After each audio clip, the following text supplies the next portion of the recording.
Chers enseignants, enseignantes et élèves francophones et francophiles, salut et bienvenue à la revue de la leçon 3 de l'école du dimanche des jeunes adultes et des jeunes.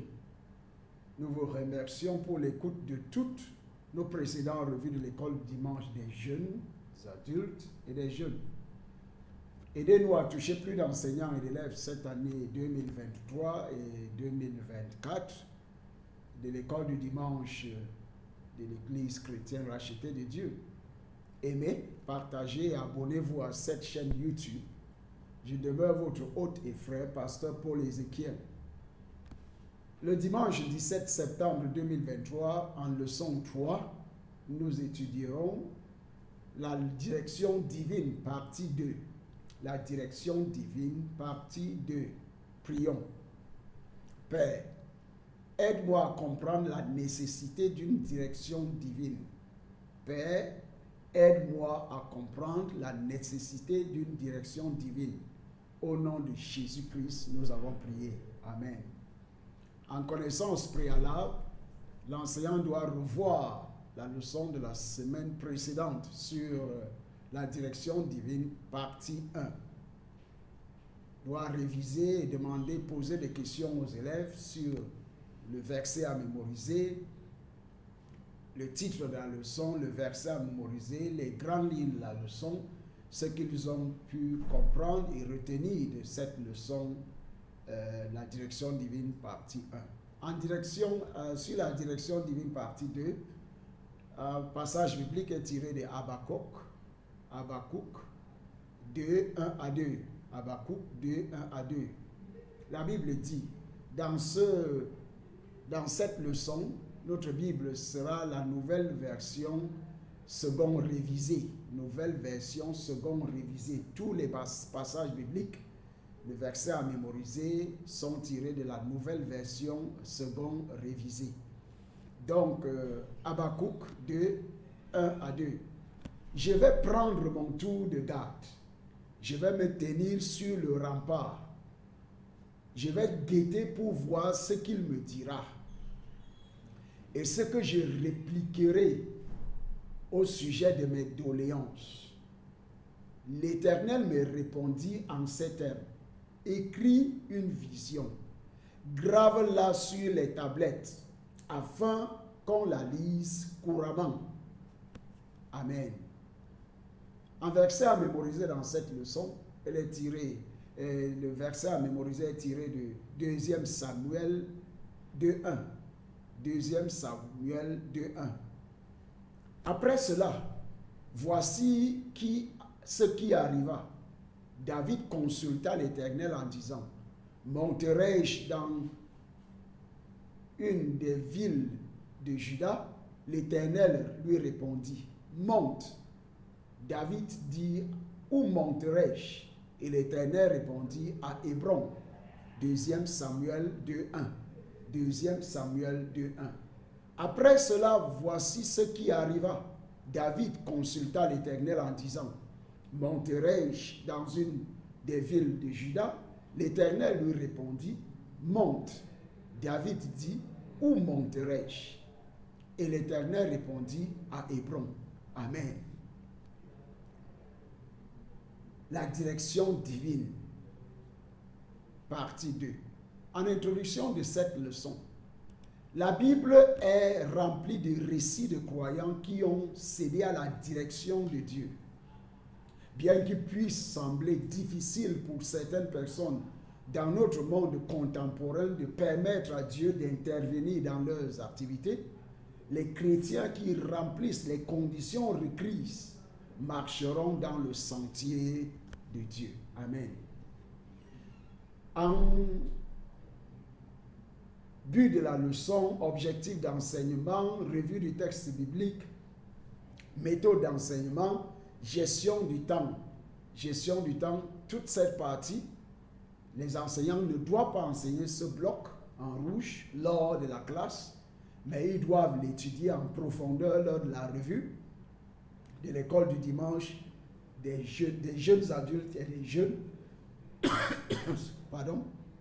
soit le jeudi, vendredi ou le samedi selon le cas. Dans cette leçon, nous allons utiliser la méthode d'enseignement du cours magistral. La méthode d'enseignement magistral. Cela ne veut pas dire que vous devez monopoliser la parole. Faites participer les élèves, faites-leur dire des choses et faire des choses lors de l'enseignement, pour qu'ils puissent se rappeler d'au moins 90% de ce qu'ils ont appris, ce qu'ils ont dit et fait lors de la leçon, après 72 heures. Que le Seigneur nous donne la grâce et la puissance au nom de Jésus-Christ. Dans cette leçon, nous avons deux grandes lignes. Et la grande ligne, la grande ligne 1 dit exemple biblique de la direction divine. Nous voulons maintenant regarder les exemples des gens qui ont été divinement dirigés et conduits dans la Bible. Voici quelques exemples de personnes guidées par Dieu dans la Bible. Dans numéro 1, nous avons dans la Genèse 12, 1 à 4, Genèse 12, 1 à 4, Dieu ordonne à Abraham de quitter son pays pour se rendre en terre promise et il obéit. Point 2, dans Nombre 9, 17 à 23, Nombre 9, 17 à 23, ce passage biblique raconte comment les Israélites ont obéi à l'instruction de Dieu de voyager avec la nuée. Dans le point 3, dans Genèse 31, 3, Genèse 31, 3, Dieu a demandé à Jacob de retourner dans sa patrie et il a obéi. Dans point 4, dans 1er roi 18, 1, 1er roi 18, 1, Dieu a dit à Élie de se présenter devant Achab et d'ouvrir les cieux pour que la pluie tombe. Et il a fait ainsi. Dans le point 5, dans 2 Samuel 5, 19, 2 Samuel 5, 19, David a demandé à Dieu s'il devait ou non aller à la rencontre des Philistins. Dans le point 6, Matthieu 2, 9 à 12, Matthieu 2, 9 à 12, Dieu a guidé les marches jusqu'au lieu de la naissance de Jésus. Dans le point 7, dans Acte 9, 10 à 11, Acte 9, 10 à 11, le Seigneur a donné et guidé Ananias à l'adresse précise de Saul de Tarse. Il est surprenant de constater que le Saint-Esprit peut vous interdire d'accomplir une tâche qui semblerait pourtant plaire à Dieu. Dans Acte 16, 6, la Bible raconte et dit « Empêché par le Saint-Esprit d'annoncer la parole dans l'Asie. Il traversait la Phrygie et le pays de Galatie. » Donc, empêché par le Saint-Esprit d'annoncer la parole dans l'Asie. Il traversait la Phrygie et le pays de Galatie. En activité de classe 1, comme dans les exemples précédents, les élèves doivent mentionner les instructions spécifiques qu'ils ont reçues de Dieu et dire s'ils ont obéi ou non. Comme dans les exemples précédents, les élèves doivent mentionner les instructions spécifiques qu'ils ont reçues de Dieu et dire s'ils ont obéi ou non. Grande ligne 2. Exigence de la direction divine. Rien ne va pour rien avec Dieu dans votre relation intime avec Dieu. Rien ne va pour rien. Les exigences de la direction divine pour être conduit et dirigé et guidé par Dieu, vous avez certaines exigences à remplir.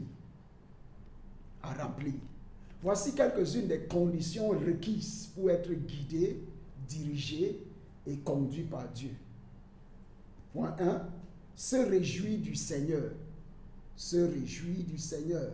Psaume 37, 4 à 5. Psaume 37, 4 à 5 dit, la Bible dit, fais de l'Éternel tes délices et il te donnera ce que ton cœur désire.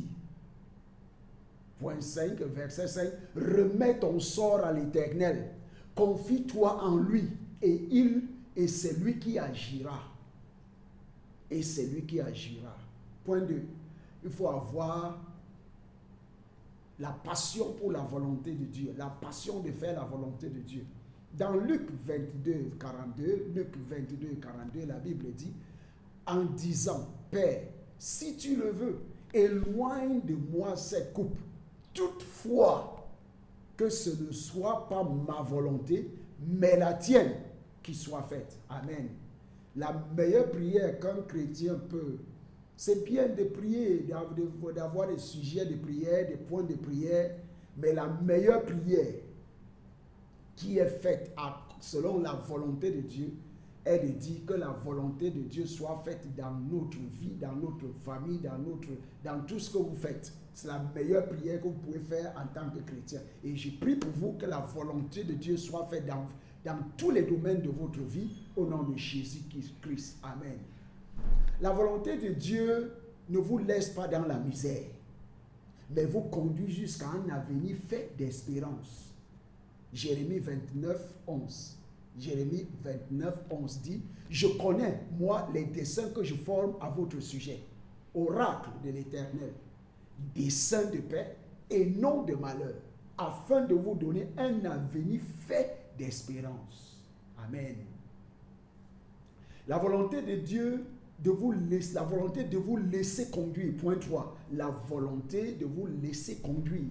Dans Romains 8, 14, la Bible dit, « Car tous ceux qui sont conduits par l'Esprit de Dieu sont fils de Dieu. » Car tous ceux qui sont conduits par l'Esprit de Dieu sont fils de Dieu.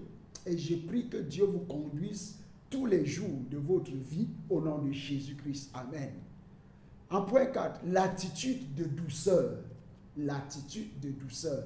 Dans le psaume 25, 9, la Bible dit, il fait cheminer les humbles dans la justice. Dieu fait cheminer les humbles dans la justice. Quand vous êtes humble, quand vous êtes doux, Dieu vous chemine dans la justice. Il enseigne aux humbles son chemin. Quand vous êtes humble, Dieu vous enseigne son chemin. La douceur équivaut à être enseignable. Dans l'église chrétienne rachetée de Dieu, nous avons un acronyme en anglais qui s'appelle FAT. FAT. F pour fidèle et A pour available, mais en anglais, en français, ça va se dire disponible. Donc, et le T, teachable en anglais, sera en français enseignable. Donc, si nous voulons mettre FAT, qui en anglais, en français, ce sera F, fidèle, disponible, D, et E, enseignable. Là, si vous voulez avancer dans la vie, dans votre marche chrétienne, il faut être fidèle, il faut être disponible et il faut être enseignable. Que le Seigneur vous donne la grâce d'être fidèle, disponible et enseignable au nom de Jésus-Christ. Amen. En point 5, l'attitude de recherche. Soyez assoiffés. Ayez soif de la justice, de connaître mieux. Dans Matthieu 7,7, la Bible dit, « Demandez et l'on vous donnera. Cherchez et vous trouverez. Frappez et l'on vous ouvrira. » Si vous mettez ce verset à la forme négative, ne demandez pas et l'on ne vous donnera pas. Ne cherchez pas et vous ne trouverez pas. Ne frappez pas et l'on ne vous ouvrira pas. Et je prie que comme vous demandez, l'on vous donnera. Comme vous cherchez, vous trouverez. Et comme vous frappez, l'on vous ouvrira au nom de Jésus-Christ. Amen. L'attitude d'écoute. L'attitude d'écoute. Point 6. Activez le mode d'écoute. Dans le psaume 85:8, la Bible dit, « Éternel, fais-moi voir ta bienveillance et donne-moi ton salut. » Éternel, fais-moi voir ta bienveillance et donne-moi ton salut. Si vous voyez le texte biblique que nous avons lu, Habakkuk de 1 à 2, c'est aussi à propos dans ce point-là. Point 7, l'attitude de patience. L'attitude de patience. Dans Ésaïe 28, 16, la Bible dit, c'est pourquoi, ainsi parle le Seigneur, l'Éternel, me voici. J'ai mis pour fondement en Sion une pierre éprouvée, une pierre angulaire de prix, solidement proposée. Celui qui la prendra pour appui n'aura pas hâte de fuir. N'aura pas hâte de fuir. Ne vous forcez pas à entendre ce que Dieu ne dit pas. Ne vous forcez pas à entendre ce que Dieu ne dit pas. Soyez patients. La patience est d'or. La patience est d'or. Imprégnez-vous, point 8, imprégnez-vous de la parole de Dieu et méditez-la. Imprégnez-vous de la parole de Dieu et méditez-la. Psaume 119, 105. Psaume 119, 105 dit, ta parole est une lampe à mes pieds et une lumière sur mon chantier. Point 9, prêtez attention aux dirigeants pieux qui sont au-dessus de vous. Prêtez attention aux dirigeants pieux qui sont au-dessus de vous. 1 Samuel 3.9. 1 Samuel 3.9. Élie dit à Samuel, va, couche-toi. Et si l'on t'appelle, tu diras, parle, Éternel, car ton serviteur écoute. Et Samuel alla se coucher à sa place. En point 10, obéissez aux instructions précédentes. Obéissez aux instructions précédentes. Marc 4, 24b. Marc 4, 24b. Nous lirons tout le point 24, mais la portion qui nous intéresse, c'est celle qui est en rouge. Marc 4, 24b dit, 24 dit, il leur disait encore, prenez garde à ce que vous entendez. On vous mesurera avec la mesure avec laquelle vous mesurez, et on y ajoutera pour vous. Si vous n'avez pas écouté les instructions précédentes, vous risquez de ne pas entendre le prochain mouvement de Dieu. En activité de classe 2, mentionnez une rencontre que vous avez eue dans votre marche avec Dieu et qui vous a montré clairement que vous êtes en relation intime avec Dieu. Mentionnez une rencontre que vous avez eue dans votre marche avec Dieu et qui vous a montré clairement que vous êtes en relation intime avec Dieu. En conclusion, dans cette leçon, la direction divine, partie 2. La direction divine, partie 2. En conclusion, si c'est Dieu qui vous guide, vous ne pouvez jamais manquer la cible. Demandez la grâce de comprendre la pensée de Dieu et d'être guidé dans la bonne direction. Si vous pensez que vous êtes allé loin dans la mauvaise direction et que vous refusez de faire demi-tour, vous n'arrivez qu'à une mauvaise destination. Je prie que ce ne soit pas votre sort au nom de Jésus-Christ. En évaluation dans cette leçon, y a-t-il des conditions à remplir pour être toujours guidé par Dieu? Évidemment, oui. Y a-t-il des conditions à remplir pour être toujours guidé par Dieu? Oui. La grande ligne 2 en parle en profondeur. Prière de clôture. Père, je reçois la grâce de répondre à toutes les exigences de la direction divine.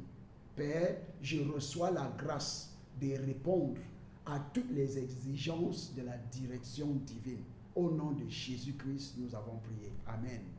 En devoir, rappelez-vous et écrivez une occasion où vous avez refusé de suivre la direction de Dieu et les conséquences d'une telle désobéissance. Prenez l'engagement de toujours vous laisser guider par Dieu. Prenez l'engagement de toujours vous laisser guider par Dieu. Que le Seigneur vous bénisse. Comme vous étudiez et écoutez, cette leçon au nom de Jésus-Christ. Rappelez-vous, si vous n'êtes pas encore né de nouveau, faites-le maintenant puisque demain peut être trop tard. Faites-le maintenant. Acceptez que vous êtes pécheur selon la Bible dans Romains 3, 23. Confessez vos péchés à Dieu et à Dieu seul. Repentez-vous de vos péchés et recevez Jésus-Christ dans votre cœur comme votre Seigneur et Sauveur personnel. Et le Seigneur vous bénira et continuera à vous guider au nom de Jésus-Christ. Que le Seigneur vous bénisse. Bonne écoute, bonne étude de la parole de Dieu au nom de Jésus-Christ. Amen. Au revoir et à la semaine prochaine. Amen.